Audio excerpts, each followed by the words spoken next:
Okay, students, so we finished reading the book Little House on the Prairie. Wasn't that such a great book?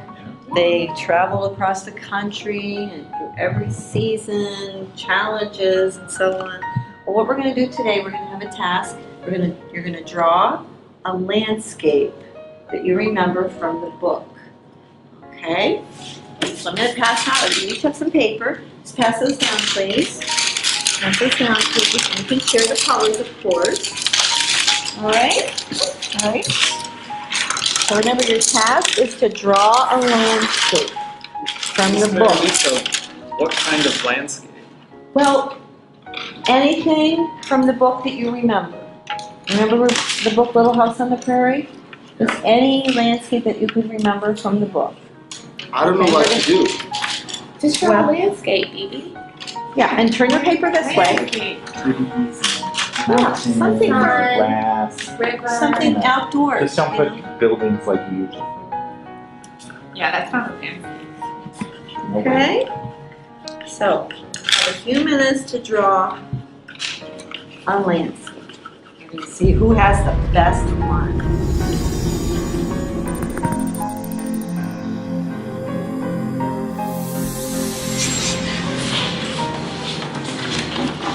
Ooh, that was thick, eh? Thank you. Yeah.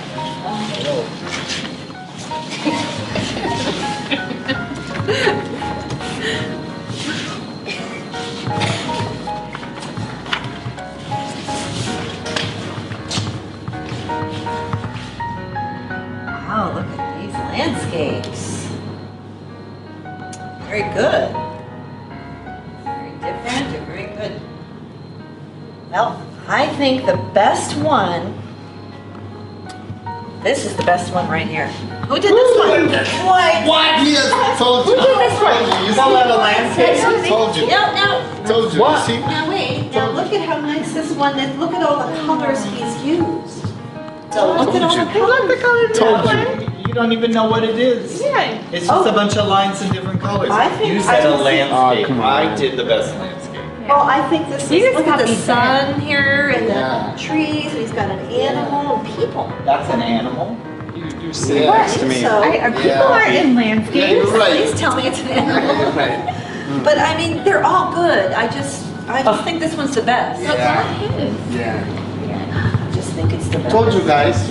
I already told you. Yeah, it's not fair at all. You didn't give us clear instructions. So if you did, we would have did a better job, Yeah, how are we or supposed to know what a worse job compared to what you chose. Sorry. How did you decide who was the best? Mary Lisa, this is not fair. It's already chosen, guys. Come on. This is the clearly the best best. drawing. Okay, Ever in thank this you very classroom. much. Class is over. Hello, my name is Mary Lisa Gustafson, and today we're going to talk about rubrics. Think back to all the tests you have taken in the past. You've tried your best, you submitted your assignment, and for some reason you did not get the grade that you expected. You didn't really know why. You didn't know how you could have done it better. Your teacher couldn't really tell you why exactly or how exactly you could get a higher grade. Well, that's what we're going to talk about today. We're going to answer 4 questions in this presentation. We're going to answer the question, what is a rubric? How are rubrics designed? How are they used in the classroom? And why should we use them in our classroom? What are the benefits of rubrics? A rubric is a tool.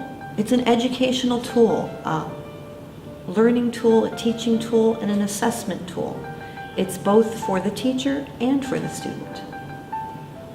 I imagine that most of you have had these types of traditional assessments, such as multiple choice, true, false, short answer, essays, presentations, maybe even some homework assignments.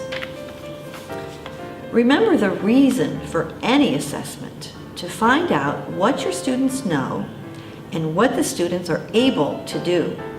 We don't want our students to simply memorize information. We want our students to walk away from our lessons with knowledge that they can use. You know, as a teacher, we want our students to really get some valuable information, meaningful information, knowledge and skills that they can actually use in real life. This is where rubrics can help. We also want to be fair. We know that students are in class with each other and they're all trying their best, and we want to give them the same set of standards by which we grade them. We want to be objective. If you remember back in the video of the landscape drawing activity, it wasn't very objective. The teacher just said, well, I think this one is the best. And we don't want to be that kind of teacher. We want to be fair, we want to be objective. So let's answer that question, what is a rubric? Just like the true, false, and multiple choice tests, and actually any assessment, the reason we give them is to find out what our students know and what they can do. But how much information do we really get from those tests?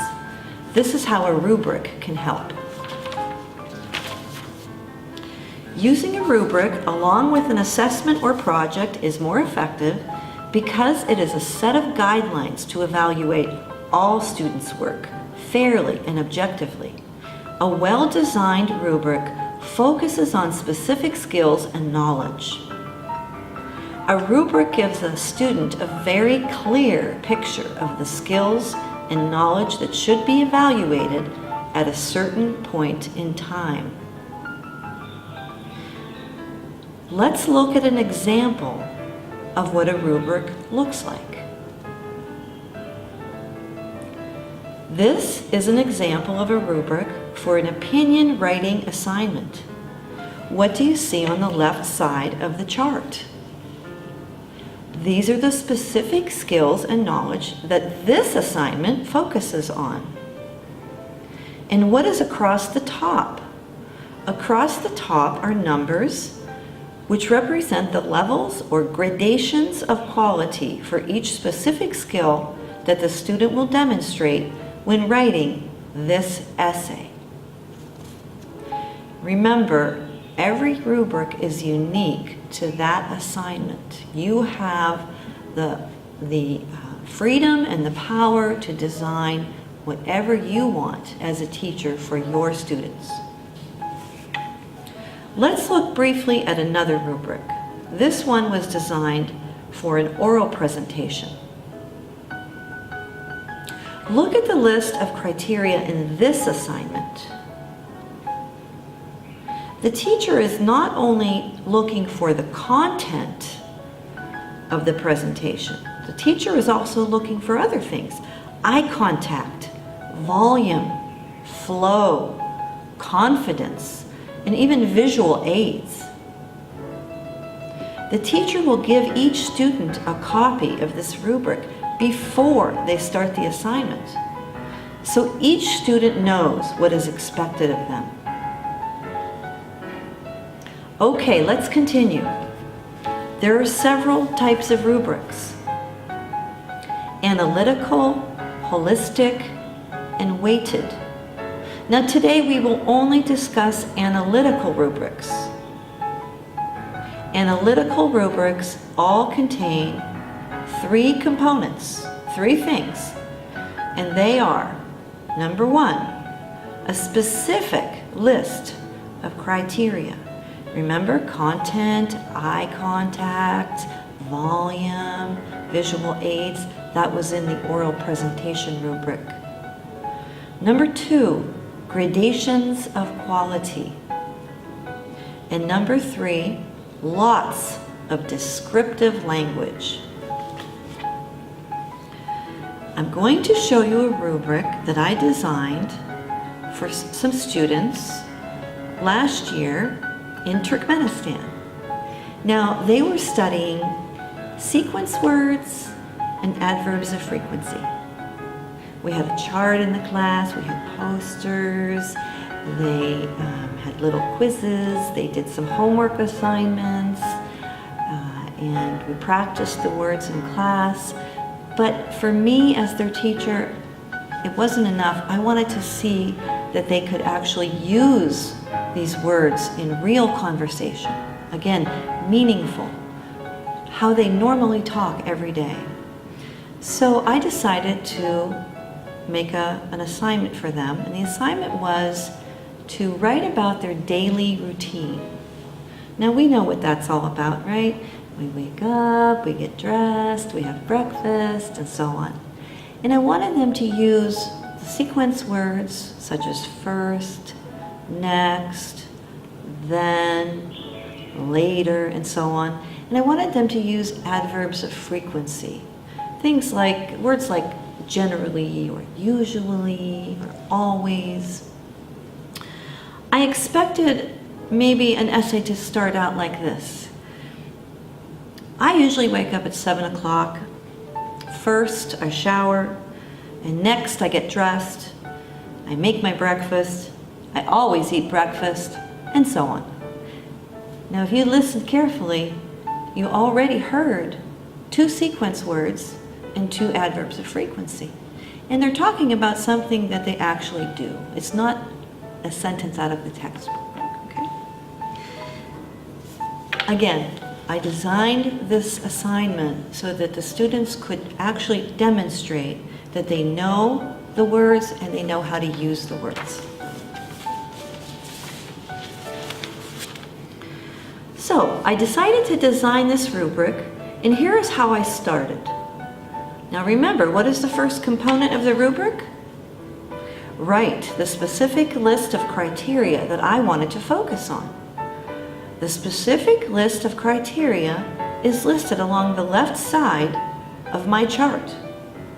I wanted to focus on their use of sequence words and their use of adverbs of frequency, and of course, I always want to check their grammar.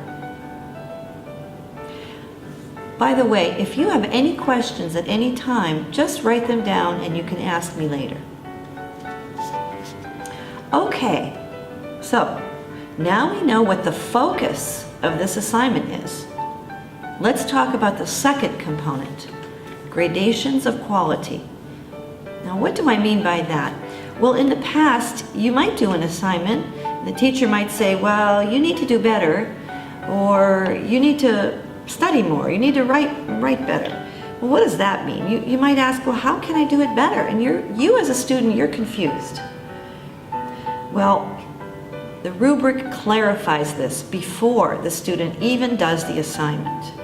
So let's look at how I designed this rubric for this assignment. And always remember, whatever rubric you design for your students, it is unique to that assignment. As you can see, there are 3 levels of quality for this assignment: excellent, good job, or needs work. And I assigned points to each. It doesn't have to be the points that you see on this chart. It could be a different set of points. So for this assignment, what is the highest score a student can receive?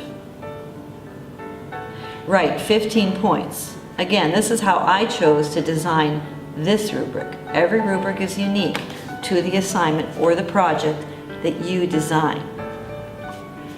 This assignment is an essay about the student's daily routine, and the focus is how the student uses these sequence words and adverbs of frequency in the essay. Okay, before we continue, let's take a little break and just check for understanding. If you're watching this video in a group, find a partner and answer these 2 questions.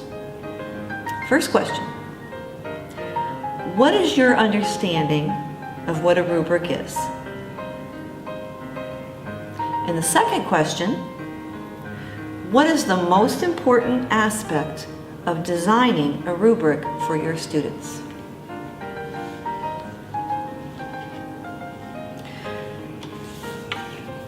Okay, let's continue. I hope you had a chance to answer these 2 questions. For number 1, I hope you included something like, well, a rubric is an educational tool. It's for teachers as well as students. It helps teachers and students focus on exactly what they are supposed to be learning at that time. And as for question 2, well, the most important aspect of the rubric is figuring out what you want your students to demonstrate. What have you taught them in the classroom that you want to see that they know very, very well?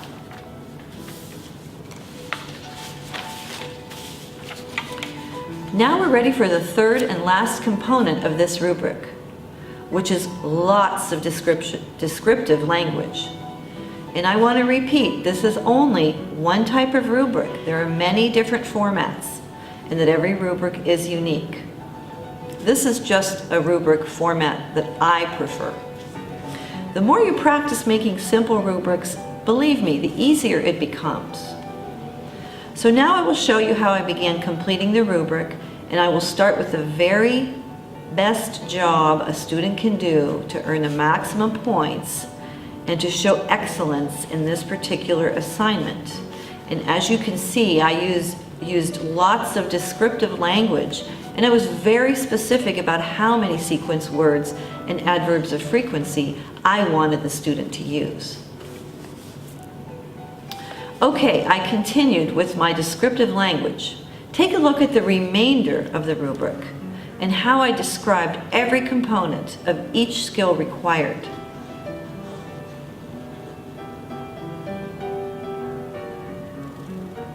Once you begin describing what you want from your students, the rest of the rubric is generally very easy to create. Take a look at the descriptions. I like to use numbers because then there's no question about how a good job differs from an excellent job. There's no confusion or frustration about a student's final grade on any particular assignment or project. And also, you will notice that I did include grammar in my rubric, but the emphasis was on using the words that the students learned in the previous lessons. This was my choice, and that's the beauty of designing a rubric for your students. So, that's what a rubric looks like. It may seem time-consuming at first. It is a little, but I promise you, when you take the time to design a very nice rubric to show meaningful work, the next one gets easier, the next one gets easier. You can share them with other teachers, you can find them online, and pretty soon you have a collection of rubrics to use in future years. All right, let's look at the most important things again about the rubric. First, you as the teacher reflect on the most important skills and knowledge that you want your students to demonstrate. Second, you communicate with the students what you want, and then before they start, they have a clear picture of what is expected of them.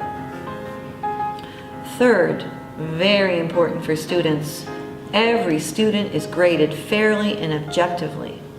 And you know, this is really important, especially when you have a lot of students and grading assignments consumes a lot of time.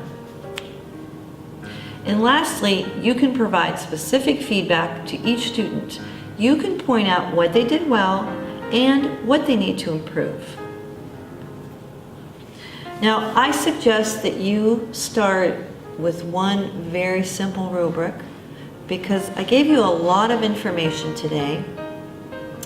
And I don't expect you to run out and, make a rubric for every assignment. That's not the point. But I suggest that you review the PowerPoint that you will have access to and that you design a very simple rubric just to get practice in designing a rubric. It will be very good for your development as a teacher.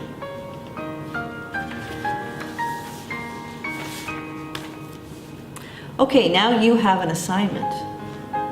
So you watched the video of Miss Cherie about the lesson planning, and she presented a lesson on directional vocabulary.